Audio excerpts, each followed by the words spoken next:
প্রবাসী প্রবাসী বলতে আমরা বুঝি প্রতিষ্ঠিত একজন মানুষ কিংবা টাকার খনি। তবে একজন প্রবাসীর জীবনে কতটা কষ্ট, কতটা আত্মত্যাগ লুকিয়ে আছে সেটা শুধুমাত্র একজন প্রবাসীই জানে। 12 থেকে 14 ঘন্টা ডিউটি করার পর রুমে এসে নিজেকে রান্না করতে হয় খাবার।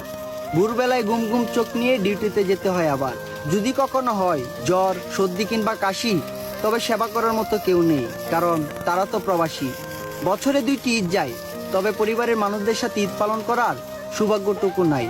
পরিবারের কিংবা আত্মীয় স্বজনের ভিতরে যদি কেউ মারা যায়, তাদেরকে শেষবারের মতো দেখার ভাগ্যটুকু নাই। একজন প্রবাসীর প্রতি আমাদের যতটা না ভালোবাসা থাকে, তার চেয়ে বেশি থাকে তাদের প্রতি আমাদের চাহিদা। এক কথায় বলতে পারেন, একজন প্রবাসী দিনরাত পরিশ্রমই করে শুধুমাত্র তার পরিবারের চাহিদা মেটানোর জন্য। এভাবে একজন প্রবাসীর জীবন থেকে হারিয়ে যায় অনেকগুলো বছর। প্রবাস জীবন শেষে যে সফল প্রবাসী, তার জীবন কাটে সুখে, আর যে ব্যর্থ প্রবাসী, তার শেষ জীবনটাও কাটে দুঃখে।